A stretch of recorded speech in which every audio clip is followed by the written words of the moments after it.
मैं समझता हूँ कि शायद आज से पहले कभी भी ऐसी परिस्थिति नहीं बनी कि बजट सत्र जो सरकार का एक तरह का नियमित पहला सत्र होता है एक तरह से, उस सत्र में ही इतने सारे मुद्दे सरकार के खिलाफ आ जाए। और हमारे लिए ये कठिन हो गया कि किन मुद्दों पर पहले चर्चा की जाए, किन मुद्दों पर बाद में चर्चा की जाए।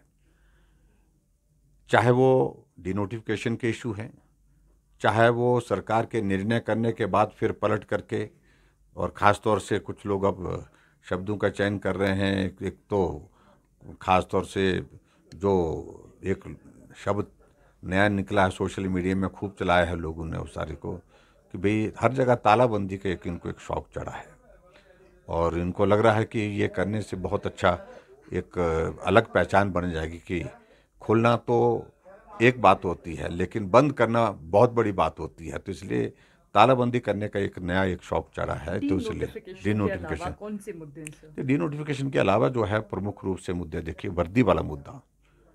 पहले नोटिफिकेशन की कि वर्दी नहीं दी जाएगी, फिर बाद में कहा कि वर्दी दी जाएगी, और इसी तरह से एक नहीं अनेक सारे मुद्दे हैं।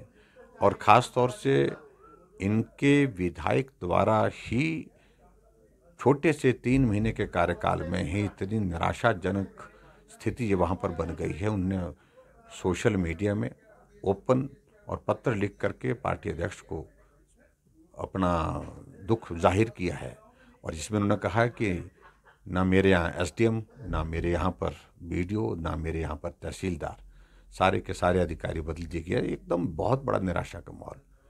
और तो एक व्यक्ति है वो, लेकिन ऐसे कई हैं और जो अपनी बात कहने की स्थिति में नहीं हो पा रहे हैं। वो थोड़ा सब्र कर रहे हैं, संयम कर रहे हैं, थोड़ा परहेज कर रहे हैं कुछ लोग। तो लेकिन ऐसी नाराज़गी एक बहुत बड़ी नाराज़गी है जो कांग्रेस के विधायकों के अंदर भी है।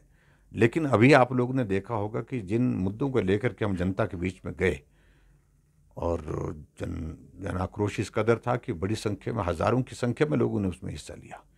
इन तमाम मुद्दों को लेकर के हम हिमाचल प्रदेश की विधानसभा के अंदर बात करेंगे। विधायक निधि बंद कर दी गई, डेवलपमेंट के लिए जो पैसा जाता था डीसी को वो रोक दिया गया, और उसके अलावा जो डीसी के पास जो पैसा बचा था, अनस्पेंट बचा था, ब्लॉक में बचा था, वो सारा पैसा वापस ले लिया। शिमला के लिए कहा कि उस पैसे को वापस भेजो। और इस तरह से एक नहीं अनेक बातें हैं। और खुद अपने आप सारी चीज़ों को देखिए कि कैबिनेट के रैंक के साथ बहुत सारे लोग, सीपीएस बनाना, तो बहुत सारे प्रश्न चिन्ह खड़े हुए हैं इन सारी चीज़ों को लेकर के। तो ये मुद्दे होंगे इस विधानसभा के सत्र में। चुनाव के बाद सरकार बनने का अभी मात्र 3 महीने का कार्यकाल हुआ है, और 3 महीने के कार्यकाल में मुद्दों की भरमार है। इलेक्ट्रिकल व्हीकल पॉलिसी भी ला रही है सरकार। कह रही है कि हम प्रदेश को हरित प्रदेश बनाएंगे।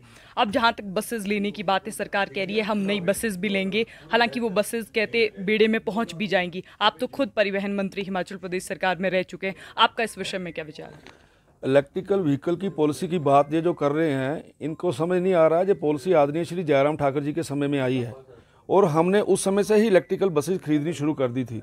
स्मार्ट सिटीज़ के अंदर सारी की सारी इलेक्ट्रिकल बसेज ही आ रही हैं, इसलिए कोई नया काम नहीं ये कर रहे। और जहाँ तक कुछ बसेज जो खरीदने की बात है, निश्चित तौर से लोगों ने कंपटीशन किया, एलवान जो आए हैं उन्होंने बसें खरीदी हैं। लेकिन अभी सुखविंदर सिंह सुक्खू जी के दिमाग में पता नहीं क्या चल रहा है, वो क्यों बसें नहीं ले रहे, उसके पीछे क्या मंशा है, ये तो वही बताएंगे। लेकिन सरकार कंटिन्यूटी में है, जो अच्छे काम हो रहे हैं उसको उसी तरीके से लेके जाने।